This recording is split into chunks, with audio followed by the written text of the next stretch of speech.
বিসমিল্লাহির রহমানির রহিম। আয়কর বিষয়ে আমার ধারাবাহিক আলোচনায় এখন আমি 5 নম্বর বিষয় আলোচনা করব।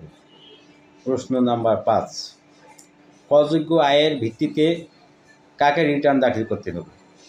উত্তর, করযোগ্য আয়ের ভিত্তিতে যাদেরকে রিটার্ন দাখিল করতে হবে তারা হলেন: 1. কোনো স্বাভাবিক ব্যক্তি। করদাতার আয় যদি বছরে 3,50,000 টাকার বেশি হয়। 2. মহিলা এবং 65 বছর বা তৎ-ঊর্ধ্বে বয়সের করদাতার আয় যদি বছরে 4 লক্ষ টাকার বেশি হয়। 3. তৃতীয় লিঙ্গের করদাতা এবং প্রতিবন্ধী স্বাভাবিক ব্যক্তি করদাতার আয় যদি বছরে 4,75,000 টাকার বেশি হয়।